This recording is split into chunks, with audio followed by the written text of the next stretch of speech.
Good afternoon, y'all.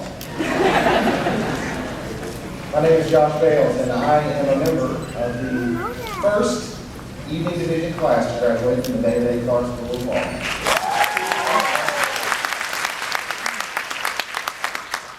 Thank you for selecting me as your speaker. You'll find out shortly if it was a good choice. In law school, everyone needs a distraction. Hopefully it's a healthy one. And one of my favorite distractions was a television drama about family, football, and Texas. It's called Friday Night Lights.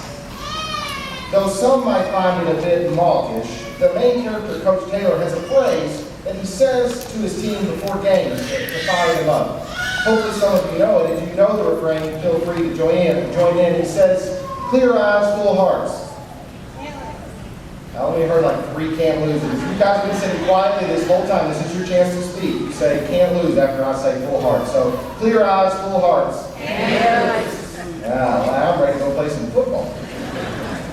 That catchphrase, however trite, sums up what I'm leaving law school with. I've got a full heart because I made this journey with my fellow evening division students, the first in school history. Each of you embody the word commitment.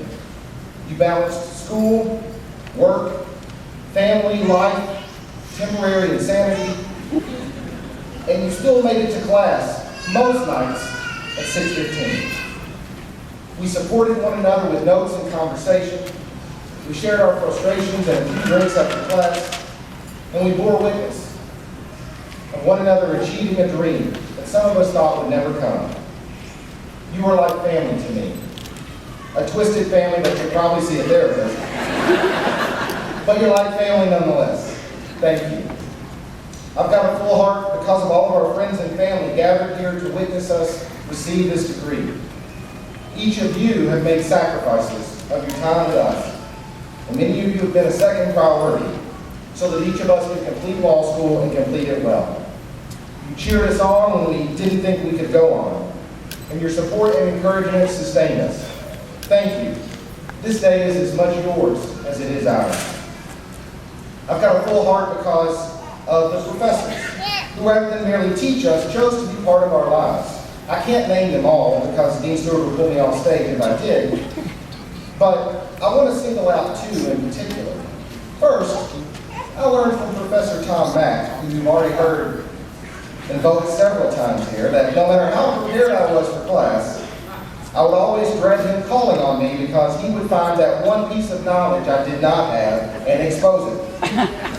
I am in fact somewhat afraid right now that he's going to call on me in the audience.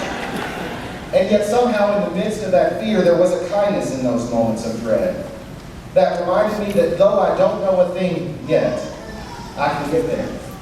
Thank you, Professor Mack.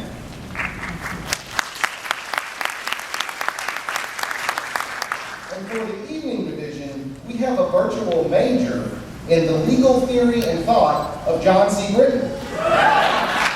We took him for in excess of 12 hours of our studies. So Professor Britton, you always rooted for us, advocated for us as an evening division, and in civil procedure we learned that if all else fails, the answer is probably Panoyer.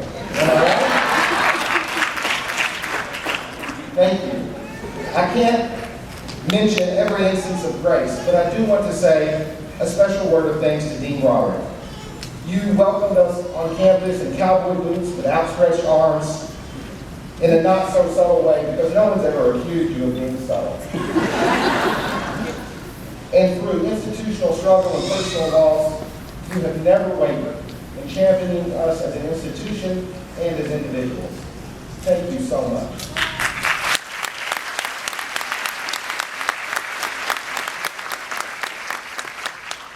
I can't mention every instance of grace, as I said, or investment from our faculty and administration, but our professors cared about us, and that's a rare thing. So thank you. And students, make sure you share with your professors how much you love them, or in Tom Mack's case, fear them. And in addition to a full heart, I'm taking with me a new set of eyes. Attending a law school with the most rigorous clinical requirement in the nation, and one of the most diverse student bodies, has challenged me and challenged all of us to have a new perspective. During our clinics, we learn to see our clients as people rather than mere legal problems to solve. We've come to learn that the causes of injustice get gummed up with apathy, good intentions, or outright oppression. And we've been challenged to clear those obstructions away. We've come to see that our perspective is not the only perspective.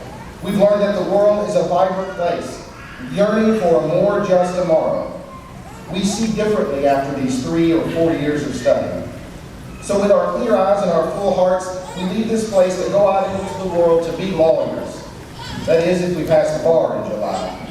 Excuse me, Dean Broderick, when we pass the bar in July.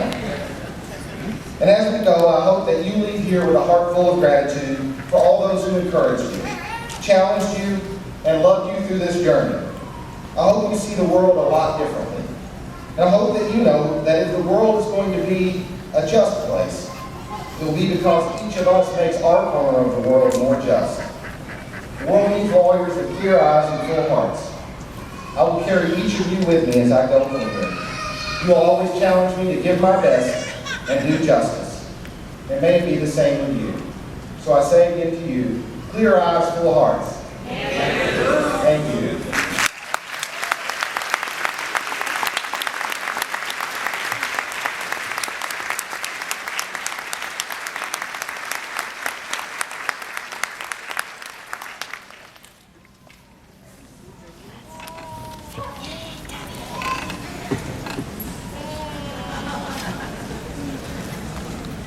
Thank you, sir.